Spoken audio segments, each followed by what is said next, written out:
Okay, so you got a few things in the news. Where are the stocks in our oil and gas space? It was all quiet yesterday. Of course, not in terms of trading, really. More than 1 million shares were traded on 40 oil, the price sitting there unchanged. This was all grey shoot yesterday, and the prices finished off there. A bit of a lackluster. Investors still looking for where and how to drive the energy stocks on our market, considering a number of news around them, some good and some not so good. There was nothing in the budget for 2018 talking about subsidy. We decided to be very quiet about that. Let this water just flow under the bridge, as in a manner of speaking. And then look to the next page, and you find that Owendo is sitting at 5.99. We all know was that company in the news with the regulatory authorities. Seplat was there, as well as Total. Let's just skip that over. Today is a big day, as you have heard, for Dangote Cement putting his footprint. Congo, Brazzaville. You want to check the map? You know where that is. Not significantly far from Cameroon. That's a bit of a Central African Republic when you get into that with the... you love the Makossa songs? Yes, that's part of the home of where you have the Makossa. In those days when they were very popular here in Nigeria. It's still very popular anyway, very unique. It's a type of music, and I love that. So that's a bit of a Makossa playing today with Dangote, Nigeria's vice president. The mining minister is also there, Dr. Fayemi, who will be speaking with his counterparts in Congo, Brazzaville, look at the trade, business relations with Nigeria. So we're just mining more cement there from limestone with Nigeria's most highly capitalized company. That's the Dangote Cement. So let's get Adimo Kwesa of one of the research analysts at Financial Derivatives to give us what he thinks some of the burning issues are. But let's start with the Dangote Cement. Now in 17 African countries. That's quite a feat, isn't it, for a Nigerian company? It is. It's a very big deal, and this brings the number of fully operational plants in Africa to 10. Which is a significant development. But I'm sure Nigerians would want to ask that why is Dangote opening a new plant in another African country when there's significant room for expansion in our home country? But do you have any idea why? Well, the truth is, we're seeing this trend of emerging market companies now embarking on this multinational strategy. But the truth, also another truth is that increasing capacity is key to sales growth.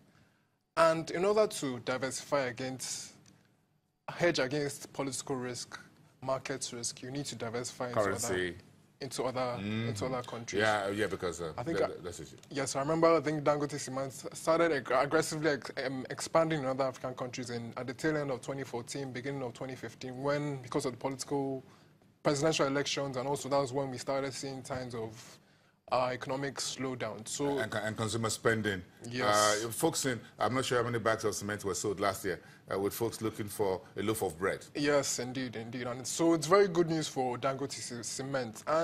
But if you bring it back home, I'm sure, and also in Nigeria, we have various challenges. For example, delays in passing budgets, uncertainties about construction. For example, the real estate sector is still in a recession. It has worsened. Its contraction has worsened throughout this year. I think it's contracted by 4.5% in Q3 17. That's an amazing story in the GDP. That construction actually went down. But again, we need to find some explanation to that. If you consider that the government, the Buhari's administration says they spend 1.3 trillion in capital expenditure. Yes. And for the 2017 budget, they're looking at about 350 billion. They said they spent billion. If I put the two together, you're looking at something in the region of a 1.6 trillion naira. So the question is, show me the money. Exactly. Why are those sectors underperforming? Construction, real estate sector. There's inconsistency. So we have to find out. And the price of cement is still relatively very high, 2,500 for a 50 kg bag of cement, slightly below the one-year high of 2,700 naira. And I'm sure Nigerians will be perplexed why there's low demand for cement but the price is still high. That is because the market is dominated by only 3 players. We have Dangote Cement, Lafarge, and War Group. So amongst those players, they're able to control price. But the hope is we're already seeing activity in the construction sector pick up. The rain has stopped, so hopefully price wars would drive the price of cement down, and consumers You think with improved GDP, and yes. I'll just be very careful with that phrase, very improved GDP, yes. at the top of the table, you think folks will be able to say, well, I think I can pick up a few bags of cement, 2,500 retail price, yes. and I can just repair some fences, yes. Patch up some part of the buildings, and do some flooring, whatever it is. Yes, so that is this improvement in macroeconomic conditions should drive the cement sector. So the hope is the future is looking bright for the cement sector. The last time I got the head of the cement unit in Dangote Cement on that seat you seated, I was asking him for a 1,000 naira per bag cement, and it felt like I was one of the silliest jokers in the world, asking for cement price at 1,000 naira per bag. But I'm sure that's a price that sounds like music to the ears of many Nigerians. It is. I think as far back as 2015, it was 1,400 naira for a 50 kg bag. So still some way off above that. So we have to wait and see. I'm not too sure Aliko Dangote would like me for suggesting he sells cement at 1,000 naira per bag. Yes. But I am speaking the voice of the people. I am speaking for myself. What else is making news? Anything in here that are burning? I'm sure electricity is one issue that it doesn't look like some is a positive news for commodity producers, whether you're producing cement or you're producing bread or you're producing beverages. Yes, it's not.